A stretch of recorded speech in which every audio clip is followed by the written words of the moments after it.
Hey everyone, this is Piers Morgan, and what I'm about to share with you is going to turn upside down everything you believed about Harry and Meghan.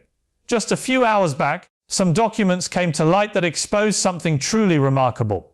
They're preparing to head back to the United Kingdom, not for a quick trip, but for a genuine return. The motivations driving this move are much more urgent and desperate than most people would ever guess. Everything this uncovers completely shifts the picture. Before I dive deeper, I really need you to hit subscribe right now, or tap that button, because the information you're about to hear isn't appearing anywhere else with this kind of depth. Mainstream outlets won't go near it, but we're willing to lay it all out. So go ahead and subscribe, and let's jump straight in. Let me begin with the facts we've got. Two independent sources, each with first-hand connections to internal communications, have verified that talks about returning to the UK have been taking place for several weeks now. This isn't guesswork, it's confirmed. And these aren't relaxed chats about dropping by to see family. These are serious, carefully thought-out strategy sessions full of specifics and planning. One person who actually sat in on a virtual call said that Meghan herself called their current life in California untenable. That was her exact term, untenable. Now, I want to read you something straight from an internal document that was shared within their team. It's dated November 17, 2024, and I'm going to quote it exactly as written. The current public perception in the United States has deteriorated to a point where commercial partnerships are being reconsidered. Multiple brands have paused discussions. The UK market, by contrast, remains viable and presents opportunities for reputation rehabilitation. Let that sink in for a second. Reputation rehabilitation. They fully understand that they've turned toxic in the American market. They get it. And they see the UK as their best shot at saving whatever remains of their image. But things get even darker. We've also secured what looked like a chain of emails exchanged between their public relations group and a crisis management company based in London. These messages run from late October all the way through the middle of December, and the wording stands out sharply. In an email from November 2nd, one high-level advisor wrote, "We need to assess whether a gradual reintroduction to UK public life is strategically sound given the current climate in Los Angeles. The Netflix deal is under review. Spotify is done. We're running out of runway." Running out of runway, those precise words. Stop and consider that for a moment. This is the same pair who walked away from the UK insisting they felt hounded, insisting they craved freedom, insisting the royal establishment was choking the life out of them. Yet here we are not even 5 years later, and they're plotting a comeback because the United States has turned its back on them. The irony couldn't be more glaring. Let me walk you through some additional material we uncovered. There are dozens of photographs taken across the last 3 months at their Montecito residence during what insiders call crisis planning sessions. Naturally, in the copies we have, all faces are blacked out, but the metadata verifies the exact dates and places. One photo captures a big whiteboard covered in schedules and what look like survey figures. A different one reveals stacks of papers laid out on a table, and when you enlarge it, you can spot terms such as Windsor reconciliation, public sympathy strategy, and controlled media access. This goes way beyond informal brainstorming. This is an organized, full-blown campaign. Here's where the story takes another turn. We've discovered that go-betweens have already contacted specific individuals within the royal family. Not King Charles, not Prince William, but more peripheral figures. People who might be open to helping carve out some sort of route back in. One person familiar with a particular discussion told us the proposal was straightforward. Harry and Meghan would commit to staying quiet for a while. No media interviews, no explosive memoirs, no podcast appearances. In return, they'd receive permission to show up at select family gatherings, a quiet, step-by-step reintegration. But the reaction from the royals caught them off guard in the worst way. According to notes we reviewed, say with the name redacted, one prominent royal reportedly responded, "The trust is gone. There is no coming back from what was said. Not once, not twice." That same sentiment echoed through every exchange we learned about. The door isn't merely shut. It's bolted tight. So why keep pressing ahead despite the clear rejection? Simple, they're left with no other path. Let me break it down for you. Over the last year and a half, Harry and Meghan have watched their personal brand crumble inside the United States. The polling information we examined reveals their approval numbers among Americans have plunged more than 30 points. 30 full points. And this isn't only among everyday people. It's hitting the decision makers, studio heads, content creators, financial backers. These are the individuals who greenlight contracts, fund ventures, and keep names alive in the industry. Those doors have closed. We managed to get hold of internal papers from one of the big streaming services. I won't say which, and the tone is harsh. An executive noted in a private memo, "We are reassessing all partnerships that carry reputational risk. The Sussex brand no longer aligns with our audience demographics." A separate note from a major corporate backer reads, "Market research indicates consumer fatigue with Sussex-related content. Recommend distancing." Consumer fatigue? That's just polished business language for people who are tired of hearing about them.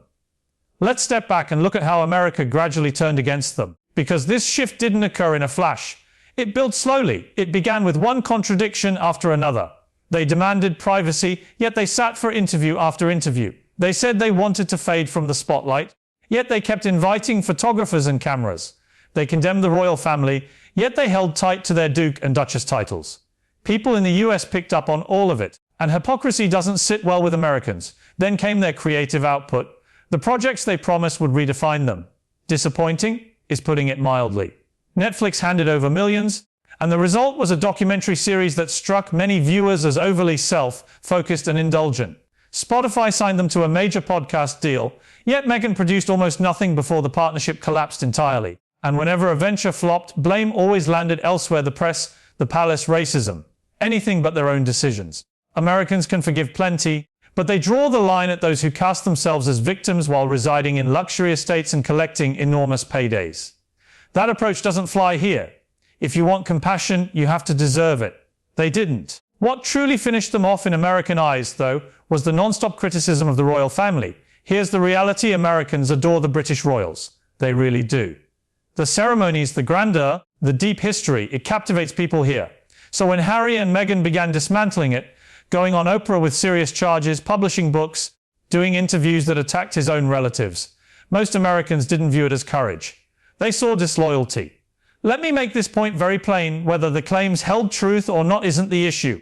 The issue is perception. It appeared as though two individuals blessed with titles, reaches, and worldwide recognition had turned around and spat on the system that provided all of it. Then they expected everyday Americans to bankroll their new life while they kept tearing down the very source of their celebrity. That plan backfired badly. Now they're turning their gaze toward the UK, hoping, perhaps, that a few appearances, some humility, and good behavior might soften British opinion. Maybe the family would eventually pardon them. But they're overlooking something crucial. The British public remembers things longer and more sharply than Americans tend to. The people there haven't forgotten a thing. They recall the wedding that cost taxpayers many millions. They recall the endless grievances voiced while residing at Frogmore Cottage. They recall the opera special in which Meghan basically leveled racism allegations against the family. They recall Harry's memoir, where he aired private discussions and deep-seated complaints about his relatives. And they recall that throughout this entire period, the Queen, his grandmother, was frail and nearing the end of her life. That kind of history isn't easily forgiven.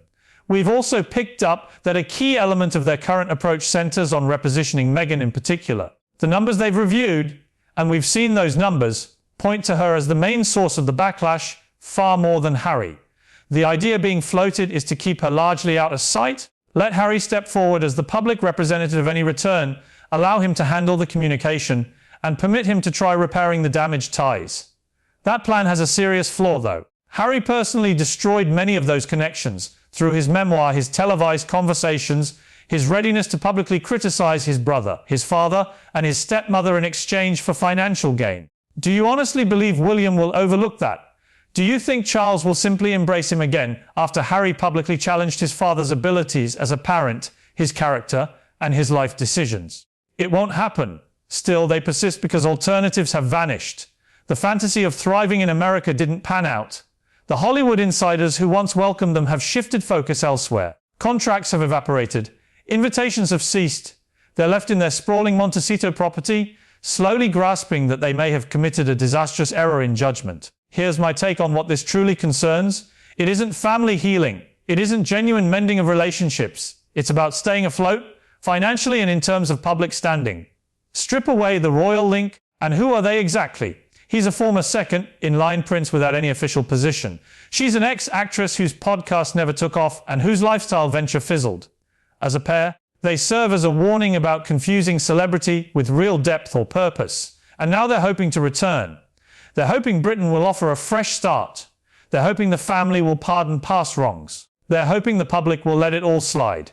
But they miss a fundamental truth: you cannot attack an institution relentlessly, profit from that criticism, center your whole identity around being mistreated by that institution, and then expect to stroll back in whenever it suits you. That isn't reality. The royal family has many qualities, but it isn't something you can treat like a hotel. You don't check out, keep the perks, exploit those perks for personal gain, publicly assail the family, and then check back in when your overseas experiment collapses. Honestly, what a full return would signify is that they were mistaken on every count. It would mean the establishment they condemned, the relatives they blamed, the nation they left behind turned out to be superior to the life they chased. It would mean failure on their part. And I doubt they're prepared to acknowledge that openly. That explains the secrecy surrounding this effort. No splashy statements, no official statements, only discreet discussions, private talks, testing the waters to find even the smallest crack. But everything we're hearing suggests there is no crack. The family has moved forward. William concentrates on his duties and his path ahead. Charles focuses on his reign and his lasting mark. Neither wants to reopen old wounds or hand Harry and Meghan another stage for fresh controversy. So what comes next? Assuming these documents hold up, and all signs point to them being legitimate, we can expect a very deliberate, gradual effort in the months ahead. Softer phrasing, favourable pieces placed in sympathetic publications. Maybe a UK-based charitable project to start rebuilding goodwill, little moves to gauge reaction. But here's my prediction: the British public will spot the strategy from a mile away. The press, having been messled by them in the past, will stay wary. And the royal family, wounded by repeated disloyalty and public assaults, will maintain distance. The core fact remains: you cannot erase past actions. You cannot retract spoken words. You cannot restore confidence after years of deliberate damage. Harry and Meghan selected their path. They picked celebrity above kinship. They picked wealth above obligation.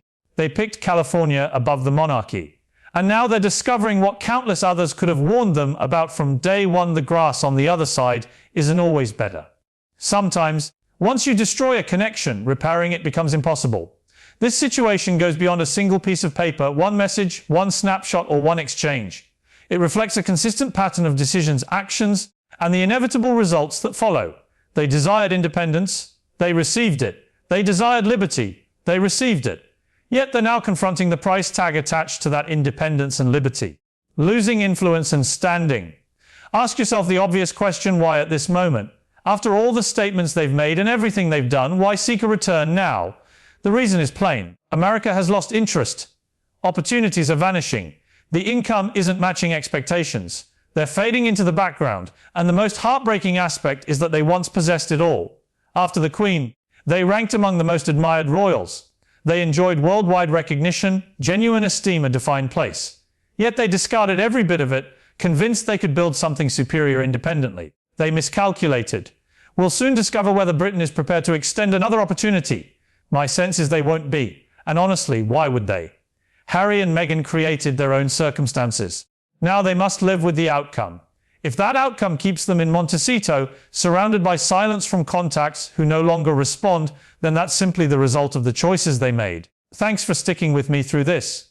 Please subscribe if you haven't already, share the video, and keep watching, because this situation is nowhere near finished. Nobody should convince you this is unimportant. It absolutely is. This concerns holding people responsible. This concerns facing the fallout of decisions. And this concerns two individuals finally understanding that every action leads to real consequences.